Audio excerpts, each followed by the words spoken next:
showtime. We call it Bring It In, TrueHoop. How you doing, everybody? We are having a very special show today. There's Sue Bird, Adena Jones, Perry Huang, David Thorpe. How's everybody doing? Okay. Good. Doing great. Doing well. Adena, you've been doing some reporting. Are you ready to share with us now? A little warm up to today's show? Yes. As your resident TrueHoop social special correspondent, I got some dope clips from our special guest of honor, Sue, today. She's been like super litty on IG Live lately and on the internet. I mean, I feel like we've all had our quarantine moments, but she just has like back to back. So I put together a little compilation of some of my favorite Sue Bird IG moments lately. So this first one, what I really dig to though, is obviously your music choice. Cause like you said, like it's New York, but it's also like high school 90s. Yeah. And that's where I live also in my mind, in my musical repertoire. So, okay, we'll hit this first one. Hi, everybody. We're back. You might been hurt, It's May. You guys, it's May. It's not gonna be May. It's already May. I know, I feel like they can't really. What happened? Yeah. It's all. Trying to be cool. Oh, this next one is a good Avril Lavigne clip. We could hit that one too. Love like a fool to me. Tell me why you gotta go and make things so complicated. I see the way you're acting like you're somebody else gets me frustrated. All right, okay. We love you guys. Already. I mean, So yeah, I love the 90s theme soundtrack. You even had one where I think you were playing Biggie also. So thank you for blessing blessing my quarantine life with that. No problem. Next up, we had some epic clips from DT. You guys had such a great relationship. It was fucking awesome to witness. And like DT was she was a special guest, and honestly I'm like, She was on one. She was on 100, really. Yeah. She was at 100, and after this I'm like, I need you to have your own show and all this other shit, because you're putting media members to fucking shame with your questions. It's great. All right, first clip. we talk about the analytics and scouting and film and all this bullshit. I played basketball for fucking 30 years. I do whatever the fuck I want every time I step on the court. Megan, you want to bop, go that way? You do it. Penny wants to go right. Tiki wants to go left. Like, you know what? All this scouting shit, it's just for the birds. It's just like... Yeah, but for some players, it's not for the birds. Like, for some players, they'll just, like, cut them down. Who is not for the birds? For some players, for a lot of the players, will, for who? literally cut half their game off. Yeah. Who? That's true. Because the thing is, like, if you like to go right, it's not that you can't go left. You just like to go right. But you can go left, so they give you left, you're fine. I've gone left 90% of my career. Guess what? I still go left. No, I know, but the point is, if somebody cuts off your left, you're going to go right and be fine. No. And still score. Most players, when they get that shit cut off, like, it's done. Yeah. You're only scouting the people that are good, though. No, that's not true. No. I feel like you go ahead, Tony.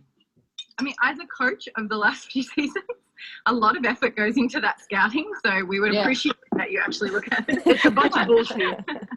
I don't think it's bullshit. I think it's like the best players, you're kind of like, they're really good. And then the other ones, you're like, we could take this away, we could take that away, we could take this away. No? It's funny. It's funny. Everyone's like, oh, do you want to be a coach? Do you want to be a GM? No. Got that one? Sorry. Yeah, the analytics shit, it tripped me. As a coach, hearing that, what did you think?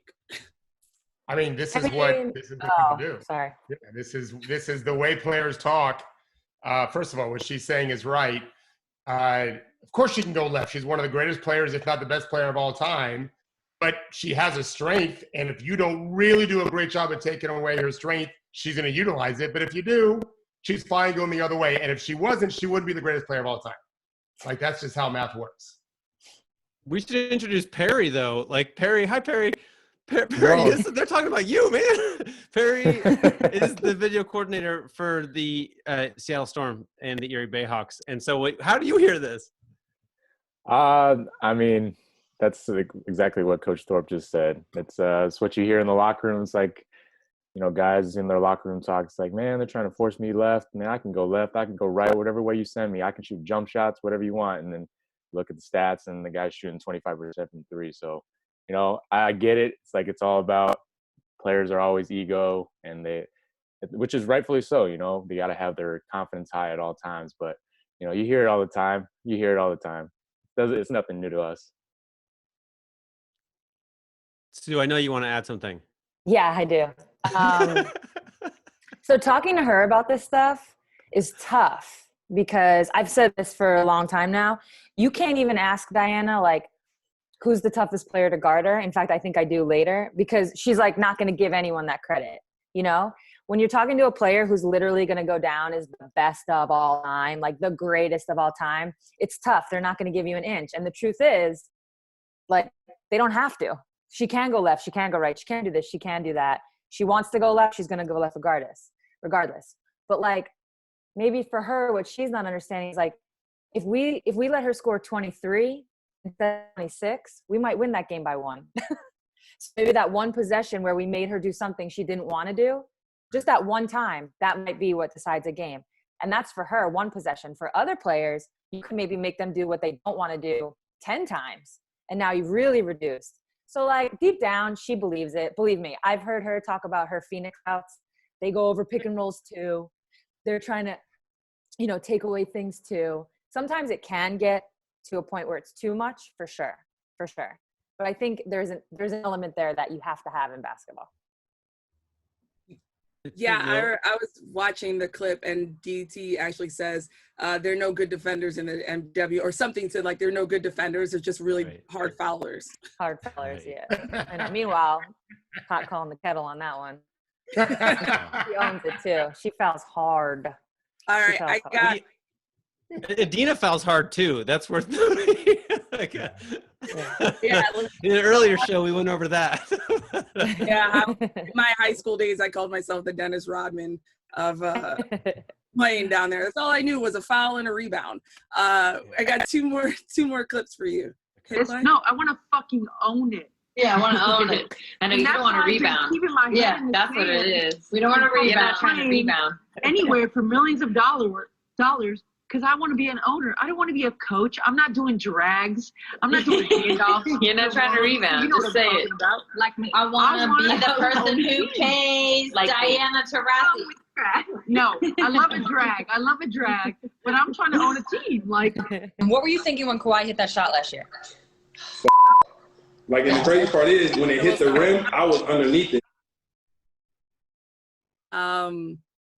Yeah. So when DT, I felt that when she was like, she wanted to be a coach. And I was like, fuck yeah. Like, and I think after that, she says, as women, you know, somebody always wants to put us underneath someone and how we want to be, you know, the coach or planner. It's like, nah, I want to own the team. I definitely felt her on that one. Yeah. I mean, she's been saying that, not in those words exactly, but she's been saying that for a while now. I kept trying to get her to say the whole rebounding thing. She'll watch a coach. She'll be like, see how they just have to rebound? Like, I'm not rebounding for anybody. I don't want to rebound. She basically trying to say, like, I want to run the show. I want to own it. I want to, like, you know, have my fingerprints on it in that way. Not just like an actual basketball sense. She said it much better than that, though. Awesome. Coach is like, what's wrong with rebounding? She's the boss. She wants to be the boss of the bosses. Nothing wrong with that. Exactly. I love Not it though. Rebounding. The funny thing is Penny's sitting there right next to her, who's an assistant coach, who's doing all the drags, who's doing all the rebounds. It's not like a knock on that person. It's just what she, you know, what she's thinking, what she wants. It could be taken as a knock on that person. No, I'll stick up. I usually don't stick up for her like this. He knows without those people, like, she wouldn't even be where she is right now. Like, you need everybody plays their role, and it's so important for a player's development. So she knows that. Yeah. This next one, Judy, if you could like maybe drag it a little bit to the left, because I know we kind of missed a little bit of Jimmy. So we also had Jimmy Butler on the IG Live. Yeah, we'll stop right there. And this first one, I believe Jimmy discusses first. You got all the hits in these interviews. He discusses how he only scored one time in that infamous practice. Yeah. And I just thought, I was like, wow, media, we're sitting out here asking all the questions, and you get all the dirt. So if we press play on that. What were you thinking when Kawhi hit that shot last year? Like, and the crazy part is, when it hit the rim, I was underneath it, and I know, I've seen the picture. This is going in. Did you cry? Oh, God. No. Okay. All right. In Rio, did you guys really? That was the Kawhi shot. My bad. You had a really great clip though when he talks about he actually did only score once in that practice. How do you feel when you get these like tidbits out of these folks? You're just like, that's my boy, that's my. Yeah, I mean, well, part of it is like, so far, I think pretty much, everyone who's been on the show has been like a good friend. So like, we know them, we know kind of like the limits. And with Jimmy, there's really no limits. He's just like a fun guy. He's going to banter back with you. So I knew that because we do this rapid fire, that's usually when we get people. So I knew in the rapid fire, like I could probably throw some like, some zingers in there and he would just roll with it, which he totally did. So I knew I'd be able to mess with him. So it was fun. It was fun. This last one is a quick zinger. It's about the Rio spa. Yeah. All right. In Rio, did you guys really think it was a spa? Just kidding. Just kidding. Pass. All right. What's your favorite wine? That was a good one. I thought that was cute. He was like, pass. And then and so that's basically it. Thank you so much for the entertaining ass quarantine information. Like, it was really hard. I was going to be late. I put on a clean shirt every day for this, barely put a clean shirt on for other days. And I was going to be late to this because I was like, I could go through you guys' clips forever. And you gave so many laughs. Yeah, my pleasure, man. Hopefully we keep them coming. Adena, while you're there, do you want to show off the Christ the King shoe that you were showing? Oh, yeah. So as you can see, I'm sitting in front. This is my second bedroom in my house. So I mean, already jealous over here. Exactly. My husband's a sneaker collector. And so we wanted to break out some of our shoes. So I got this LeBron, but it's in a Christ the King colorway. Yeah, those are dope. That's your jam right there. And then I got some other women's shoes, WNBA. So it's a Swing Cash PE. Okay. Right here. So like. And she was on Chicago, huh? Yes, exactly. Yeah. When she was in the sky.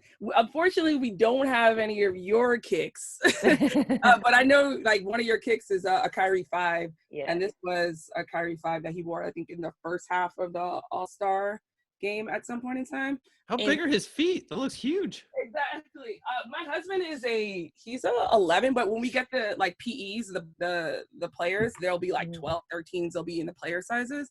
Okay. And then this one I think is dope. It's a Lisa Leslie PE. The 2K5s.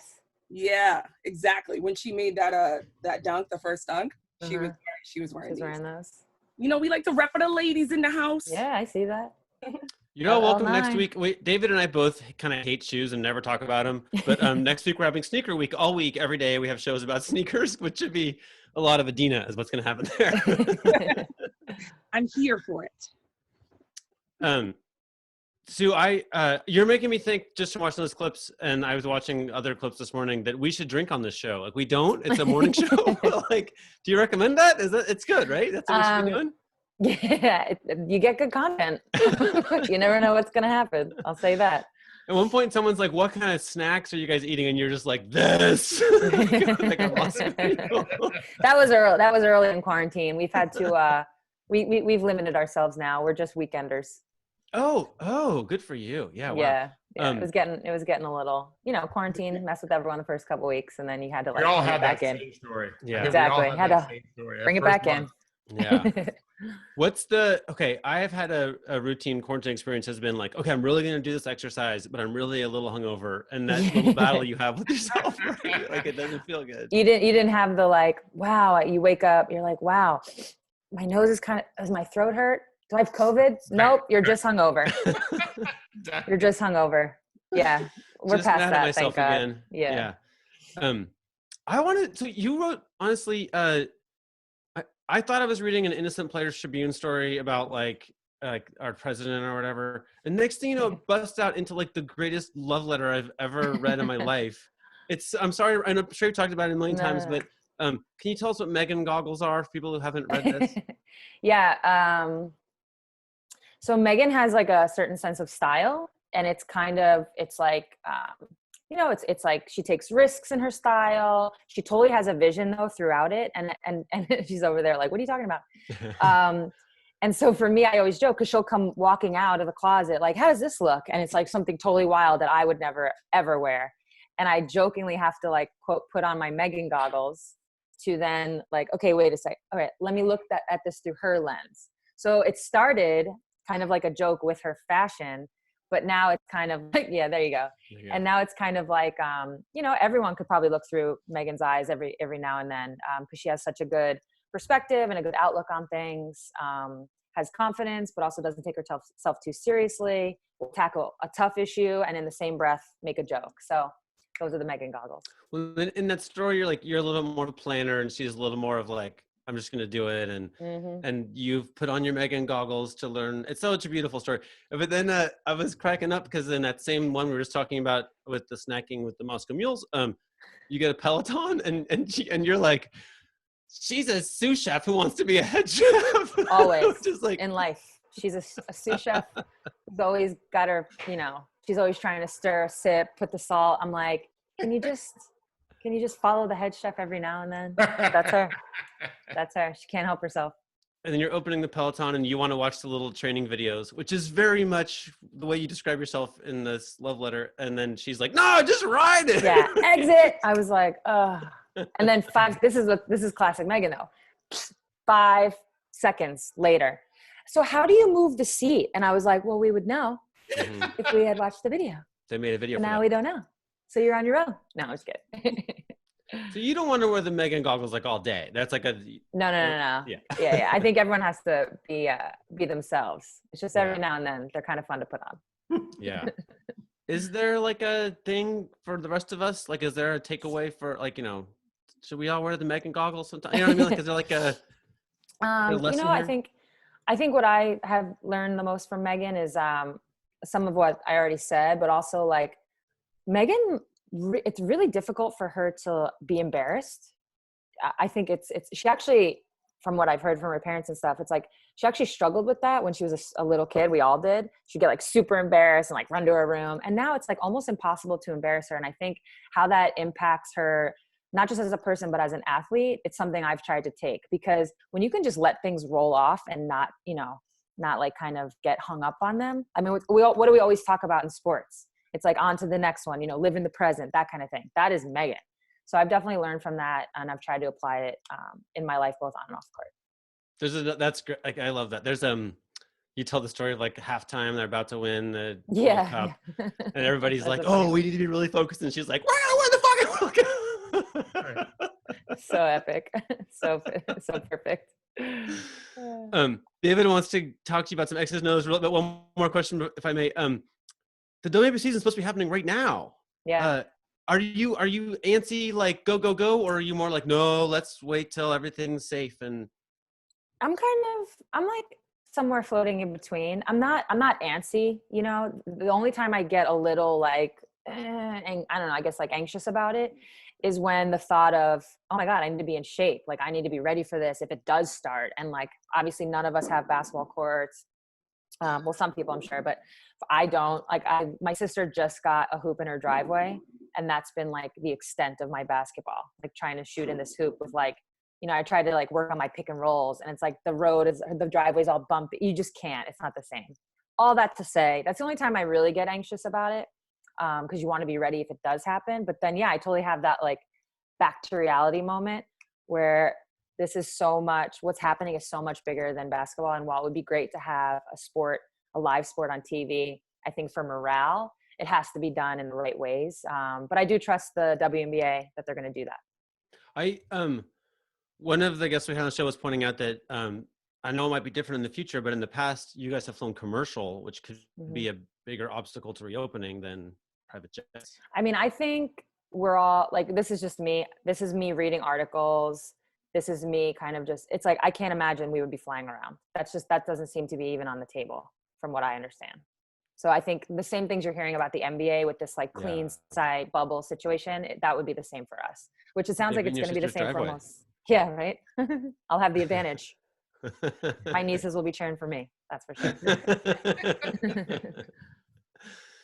David, let me turn it over to you. I know you've been looking at film. So what I have, and you're a pleasure to watch, Sue. Perry, did you have a clip you wanted to show first? I did, but I think my video still kind of grainy? I can share it right now. You can try to share it. You can describe it because I have one too. Judy, once Perry's done, you can click mine. Sue. Okay, let me see if I can share mine real quick. Okay. Hopefully you picked a good one, Perry. He's got a special one for you, Sue. Is it one that he drew up? You guys see it? Yeah. See it, Yeah. All right. So this is actually funny because it was, since you were talking about DT, this was game 5 of the semifinals in 2018. And this was, I think Sue had thought about this play beforehand and been wanting to kind of run a variation of it. It's a frequently run set in the NBA and WNBA. It's basically a strong set, which is like a stagger. But I think this was out of a timeout, and she'd been talking about going at her best friend, DT, because she had said Phoenix had assigned her to Alicia Clark, who is a formidable offensive player, but in this series, DT was kind of more focused on being a help side defender and just letting Alicia get off threes.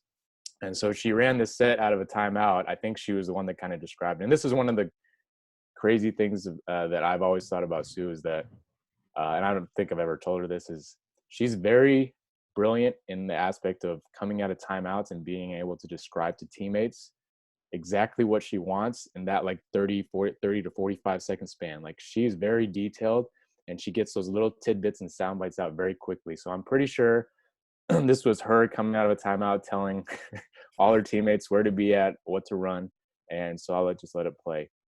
It was basically a little zip screen or pin down for Sue to come up. And then as you see, Alicia Clark is actually the one that just inbounded it, and DT's guarding her. She's in that right corner.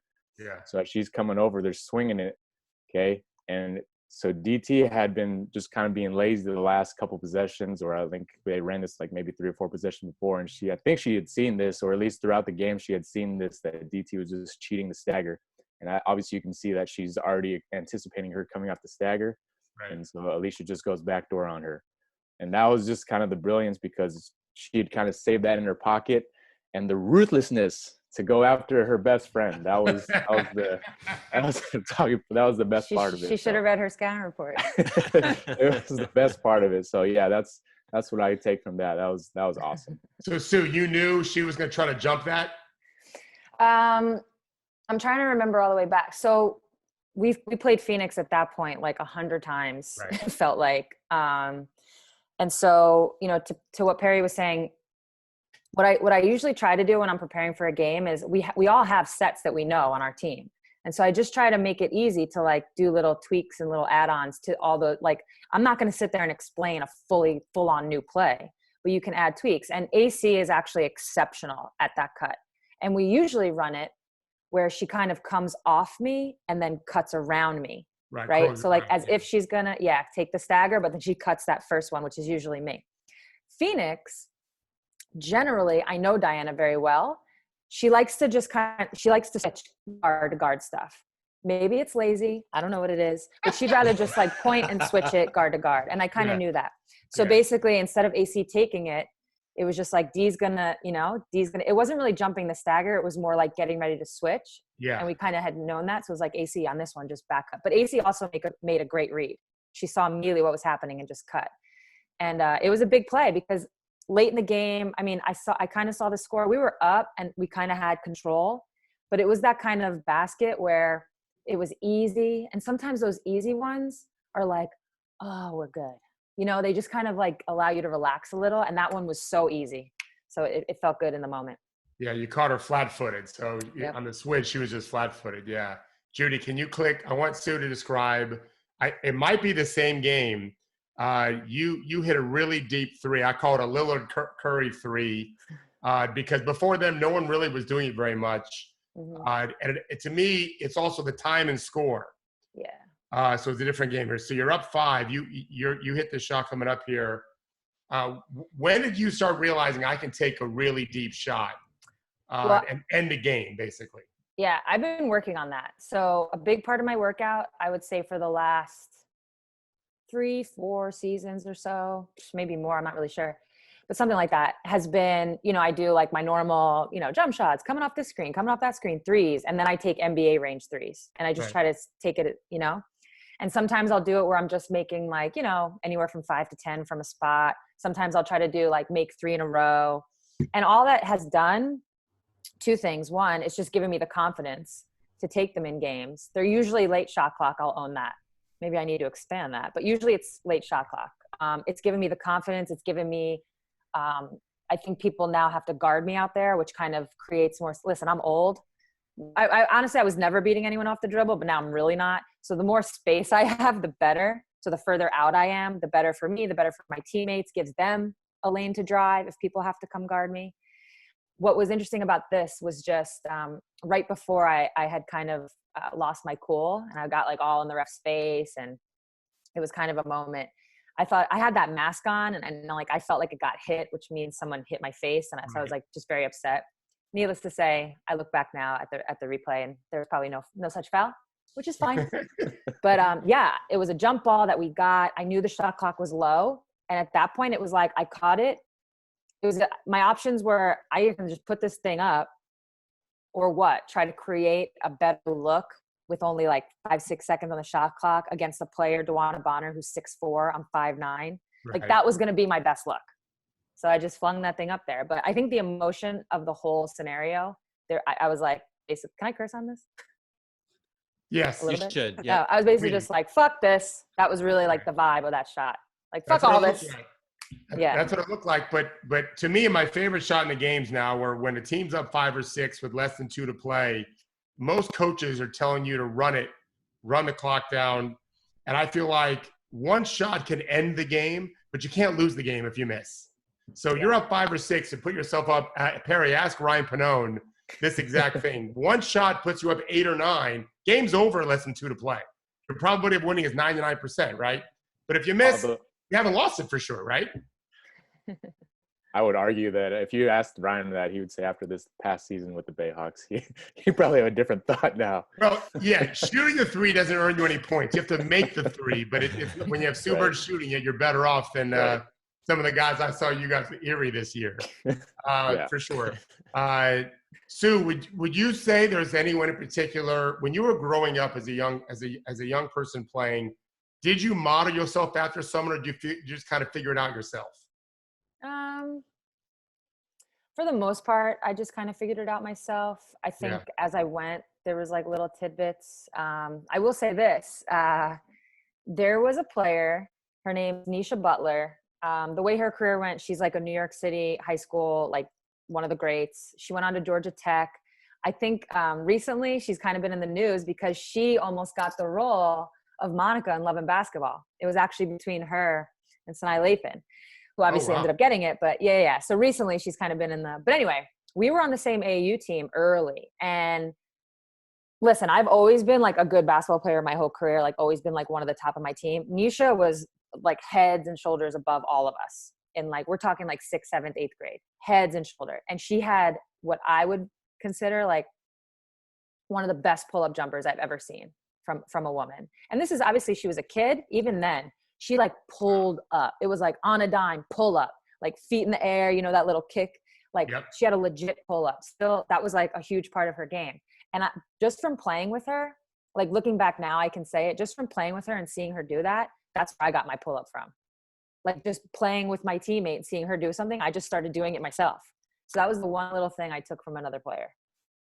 How old were you when you realized I might be one of the best girls in the country to play when you were a teenager, and thinking about Connecticut, whatever? Did it take them recruiting you, or did you already know before you got a call from Gino and whomever that I can play anywhere? I'm amazing. I mean, I still don't think that.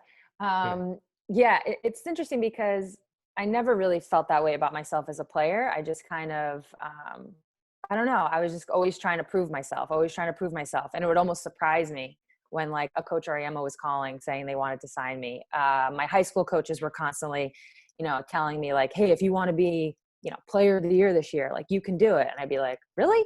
So it's always kind of been, I mean, I still have stories. There's famous stories. Like, my middle school coach for AAU was like begging me to shoot the ball. I like wouldn't shoot it. It was like begging me. So I think it's like actually part of my persona as a player, where I'm just constantly trying to, prove that I belong. That's always fueled me, right? Like, trying to, whatever doubters there are, like, that's always what fueled me. So it wasn't until, I don't know, like you just said it, that maybe I realized it. It's a big day. It's a big day. Well, you just said maybe I've coached for 30 plus years. You just said my favorite word ever as a coach. And I'm talking to a young player, and I say to him, like a guy in college, or maybe coming from Europe. I had a guy in Israel once, and I said, I think you're an NBA player. And they say, really? And it's so genuine. So the way you just said that about your reaction as a coach, that is the greatest gift we can hear, because it means you haven't considered it, or genuinely anyway, because everyone can dream. And if we as coaches, we're first in the business to inspire, right? If we can like that, that means who knows what's coming from here. So when you said that, my heart just started pounding, because that really line it really gets to me. So had you had some great coaches when you were young that inspired you that way? Yeah, looking back now, I've been so lucky. The people that coached me, I mean, even as early as like, 4th and 5th grade intramurals, it was like my friend's dad, but I remember him being like, hey, you have to put your hand behind the ball. I'm like, okay, like when you shoot it, Yeah. But very quickly I joined an AAU team called the Liberty Bells, and they're actually like in association with Christ the King. And so it was a lot of those players. It was a lot of those coaches. The one I'm telling you about that was begging me to shoot, that was actually a girl's dad, but he was tough. He was real, Mr. McGlynn. It's like, he was really a tough coach. It wasn't about the X's and O's at that point. It was kind of like modeling a mental toughness, I guess, like trying to get us to, he was really hard on us. And then I got, as I moved up and got older, the assistant coach, Jill Cook from Christ the King, became like my age's main AAU coach. So we had her for like 4 or 5 years. And she really started to groom me in this like point guard, how to see the game, just little fundamental type things. Obviously my high school coaches were Christ the King. And then obviously from there I moved on to college. So I really never had a bad coach. I'm very lucky. Can I interject a stupid question? Liberty Bells, is that like the bell, or is it Belle? You know what I mean? LLES. So it was Liberty, like Statue of Liberty, and then Belle as in like beautiful.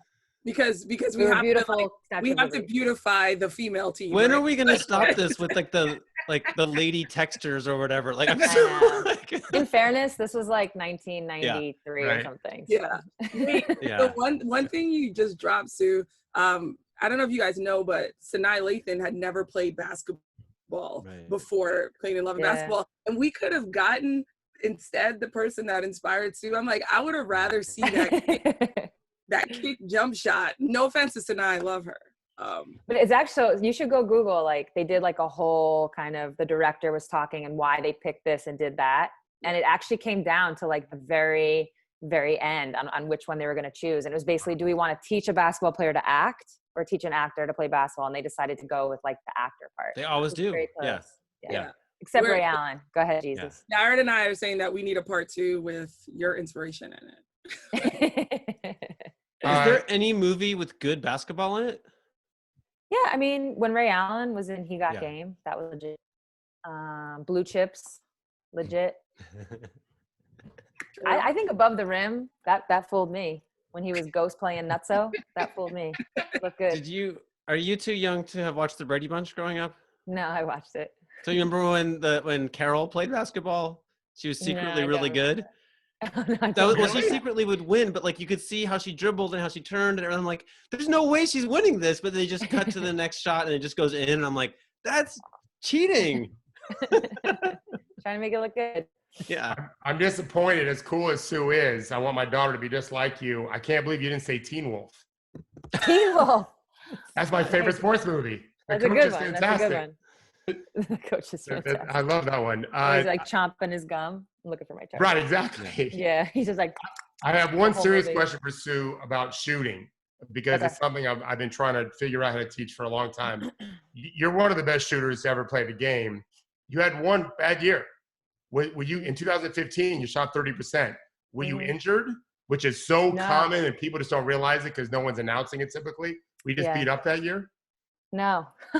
So that year, this is a true story, and I know it looking back in the moment, not as much. The year before that, wait, 2015 was my bad year? Yeah, that was. Yeah, I think okay. 14 might have made So- 34, 35% the year before. Yeah. So the year before that, those are, I would say 14 and 15 were two of my down years. That's correct. And so the long short of it all is I missed 2013 because of an injury. I played overseas going into 2014. So I think, and that was my first time back in the WNBA in like over a year. And so I had an okay year, but that year my knee wasn't feeling great. But then, so the next year I stopped going overseas. And the truth of it all is I wasn't playing basketball as much as I was used to. And I did it, my workouts weren't like making up for that. I didn't have the ball in my hand enough in the off season. So when I got to the WNBA in 2015, I felt I was shook. Like my confidence was a little off because I didn't have my rhythm. And it's like very difficult to get your rhythm back in the middle of a season when you don't have it. And our season's so short, like you blink and the season's over and you never really had a chance. So I look back on that. I remember feeling and talking to my head coach at the time, who was Jenny Busek, who's with the Mavericks. I just like had lost my mojo. And so the next year, like legit, that's all it was. It wasn't a fundamental thing. I wasn't injured. I just lost my mojo. So the next year, you couldn't get the ball out of my hands. And this was like I needed to like redeem myself year. And then 2016 came, it was also an Olympic year. So I was just like crazy focused. And again, couldn't get the ball out of my hands. And all it was a feel thing. I just had lost my feel for a season. And luckily I got that mojo back and I had one of my best seasons in 2016. Henry, Sue just gave us the exact blueprint of what we're going to see. We had the GM of the Wizards on yesterday, Sue and Perry, Tommy Shepard. And he said on camera, and then I spoke to him a little afterwards, when we first come back, it's going to be messy. And so Sue just told it won't just be a lack of they're not shooting at all, most players. Here's the thing. You don't realize it until it's too late. So I'm actually lucky within this quarantine. I now have come to a place where I can't work out that much anyways, guys, to be honest. Like I have to save my body. I have to save my knee. So even when we can go to the gym, I'm only in there like 2, maybe 3 times a week, max. So I've now kind of gotten to a place where I don't have to have the ball in my hands all the time to get my confidence. I found confidence in other places, but when you take it away for the first time, people are you take for granted being able to play basketball a lot and what that gives you. And you have to find other ways to get it done or find other ways to get your confidence. And to, what you said, and I guess the GM of the Wizards said, like, I totally agree. It's going to be weird because people aren't used to not having the ball in their hands for this long, and you lose it. You lose a little bit. It's going to be super weird. It's going to be weird. It does come back though. It does. This is late in the show for me to bring up this big topic, but you were close to this man who ran the team in Russia and was assassinated. Can you tell us a little bit about that? So I played in Russia 10 years. For 5 of them, I was on a team called Spartak, and they were owned by the man you're talking about. His name is Shaptai von Kamenovich. And, it's like the best way I can explain it. And there's a podcast that I've talked about this on. He was just a guy who wore a lot of different hats. We didn't see any of the other hats. One of those hats, I think, eventually is what got him murdered. The hat we saw was the basketball owner, the guy who, really took us in, made us feel part of his family, took care of us in a foreign country, obviously provided us a chance to make a lot of money while playing the sport we loved. But yeah, he was a colorful guy. And, I think Diana and I talk about him all the time. We miss him dearly. But like I said, there is this other part to his story. And sadly, it's what eventually got him killed. Were you over there when he was killed? No, I actually wasn't. I was, Dee was, and that's how she called me. And like, she never uses her phone like that. She like barely texts. So when she called, I was like, oh, like what's going on? And so he was actually on his way to go see her and a couple of the other players. And he was in his car. He was killed, but I went over like a month or so later.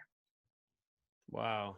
Yeah. And then I guess related, I've always I was working at ESPN for years, and actually I was friends with Carol Stiff. Do you know her? Of course. Okay, so Carol, I'm standing with Carol at some like NBA event or whatever. I'm like, Carol, why are overseas teams able to pay so much more than here? Like, are they just better at business than us? Nah. And Yeah, keep going. Sorry. Nah. Yeah, no, it's not.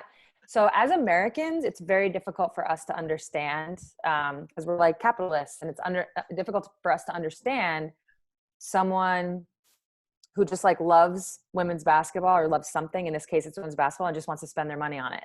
Yeah. That's what it is. And don't get me wrong, there are teams that have sponsors, you know, and that's what you see all over the jerseys a lot in Europe, right? And there are some countries, Russia's one of them, where there's government involvement. So you get, you know, a certain amount of money from like your region.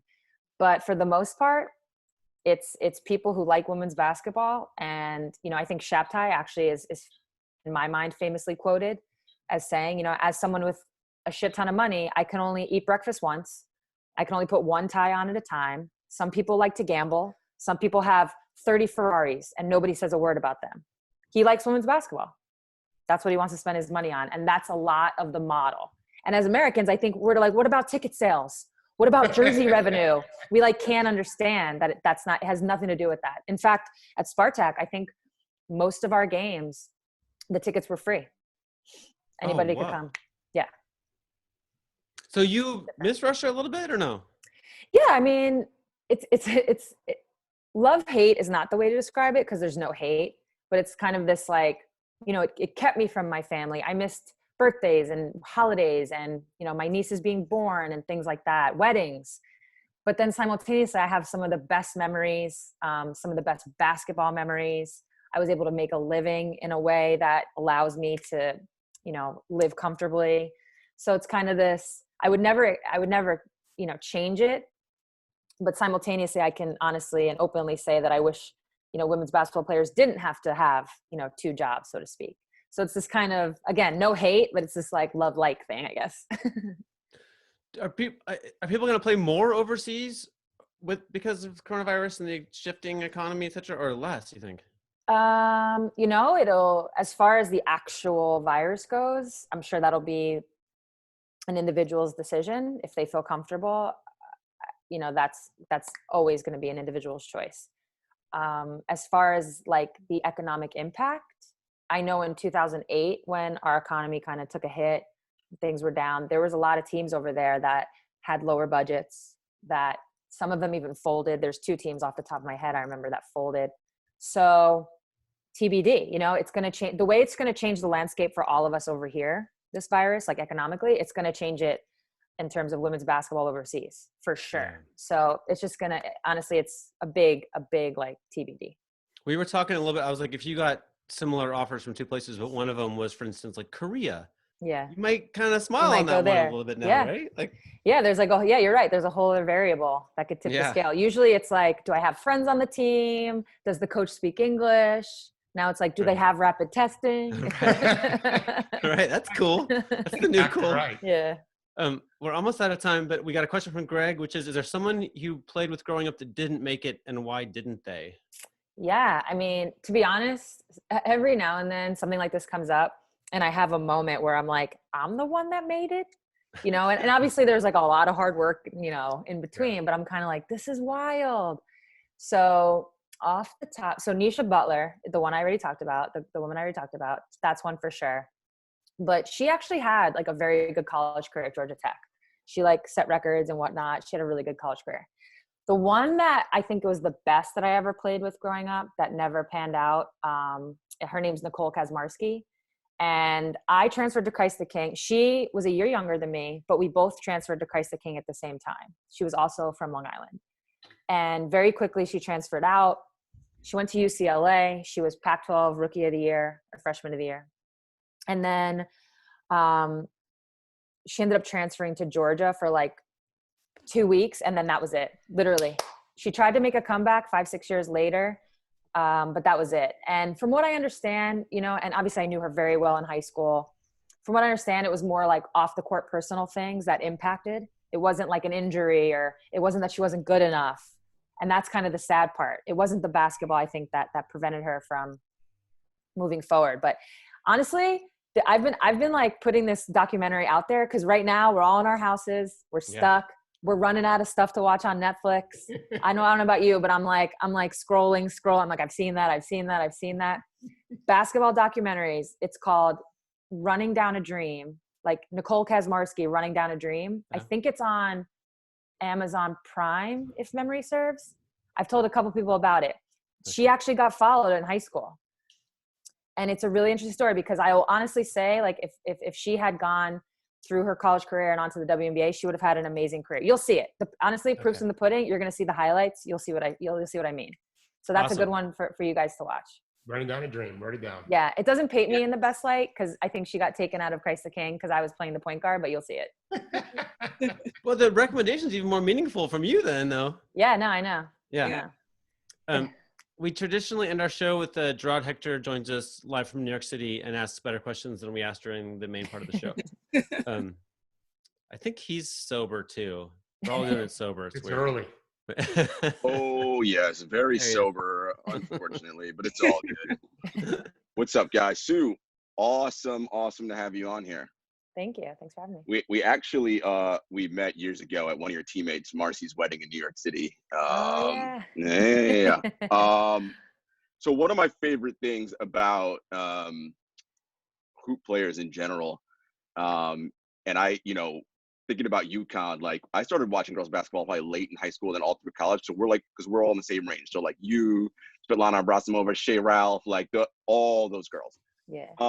Is your recall, right? And your ability to process information literally in a millisecond. It's like, okay, she's on a back heel. That means I can cut right. It's like, I'm like, how do you even think that so fast? Is there a moment where you go back to a play and you made the calculus and you're like, shit, I was wrong. Like, like either the player wrong. Like either defended you better or like, yeah, the right one is easy. You always know when you're right, but when you're like, oh man.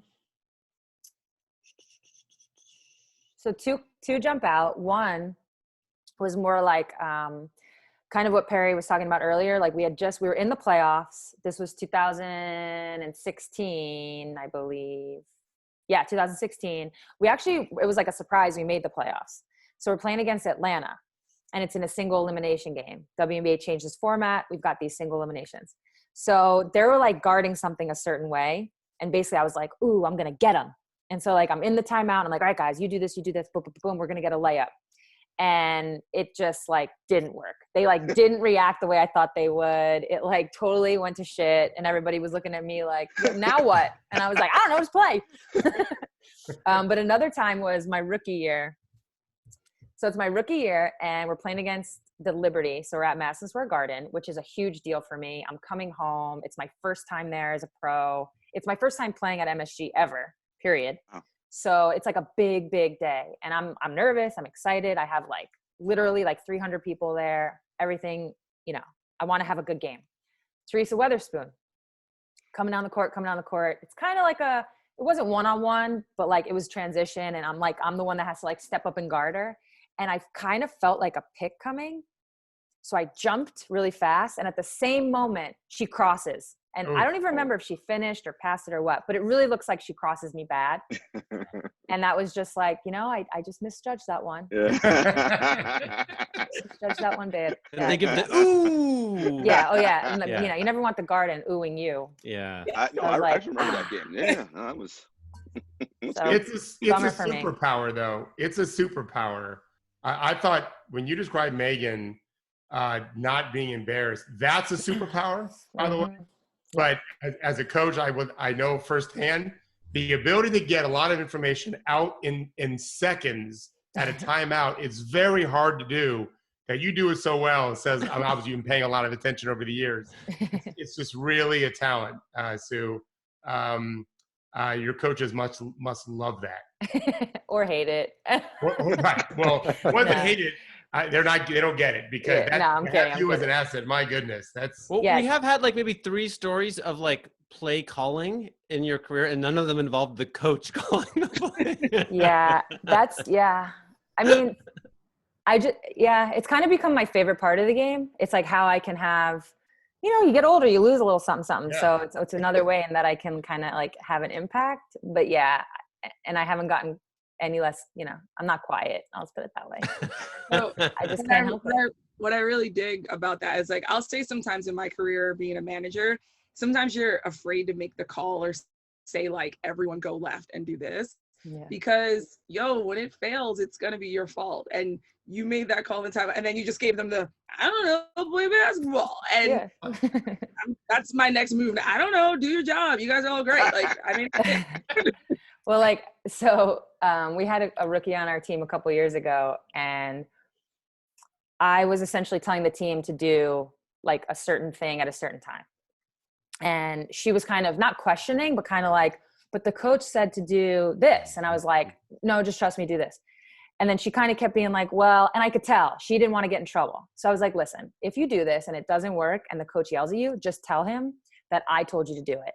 And she could not even understand. Like, she was like, whoa, you're just gonna like take that? And I was like, yeah, because I know I'm right and it's gonna be fine. Like, you're not gonna get yelled at. Anyways. Gotta take those, it's always interesting. Fall on the sword and take the L's for other people. It's like, that's why you're the vet. You get paid the big bucks. It's like, and then I'm like, what are they gonna do? Cut me? Like, I'm safe at this point. So if it makes our team play better, I will take all the hits. Right. Give them all. That's a little bit Megan Goggles to me too, right? Like, I mean, I think of it a little bit like, so we publish things here, right? So we obsess and prepare and research, and then there's a moment where you're like, it may have errors in it, but we are fucking hitting publish now, right? Like, at some point, it's just let her rip time, right? Yeah. And absolutely. And then what do they always tell you in sports? Not to think. Don't think too much. Don't overthink. Just play to your instincts. So when you can kind of in any way eliminate that for people, the thinking part. And personally, I obviously like thinking. It's part of my game. So I'll take on all of that. And it's kind of, I think as far as my teammates go, it can take I'll load off, if you will, for them. Right. Yeah. Wow. Great stuff. Anyone have anything else they want to add before we say goodbye? Last thoughts? I do have one quick thing. I told you yesterday, Henry, Sue, I have 19-year-old twins, 19 in June, about to start college in theory anyway. And that's also known as 18, by the way. What? My daughter and I went to see Wonder Woman a couple years ago. I saw all of the Marvel movies with her twin brother. She was dancing all the time. But when she got to be 16, I think, or so, Wonder Woman came out, and I said, I'm just going to see this with you. And my family is slightly Jewish. Wonder Woman, Gal Gadot, is from Israel. And so during the movie, when clearly she was mesmerized, I told her that, I said, she's Jewish, she's from Israel. And my daughter said, I want to be just like her, in such an exhaling way. Yeah. And Sue, you remind me as a dad of what my daughter can look up to and follow and be inspired by. And I know I'm speaking for a lot of men and fathers who feel that way, who have followed you. So thank you for that. Oh, I really appreciate that. Thank you. I think we all want to be Wonder Woman. I know, we all want to be like Wonder Woman. I also have my Israeli citizenship, so there's that. That's nice. That's a whole other podcast. Sue, you wanna break any news for us, being that you are a member of the Denver Nuggets? You got anything you want to say? Oh, that was last year. I'm a free agent now. Oh, done. Okay, you're free agent. So no breaking news. I'm not in the meetings. All right, there's our news. Free agent. Well, thank you so much. I know you had to get up early. I think your clock is broken, by the way. It's freaking me out about that. Yeah, everybody comments on it. I'm like honestly, what? I keep forgetting to Amazon batteries. So don't change it. Just leave it. Okay. Yeah, it's part of this. That's how I justify drinking. Oh, 6:45. We're good. Time to go. That's PM. It's always PM. It's always PM. Thank you so much, Adena. Thank you, Perry, David, Judy, everyone. We'll see you again tomorrow, 11 o'clock. Thanks a lot. Thanks, guys. Thanks for having me. Thank you, guys.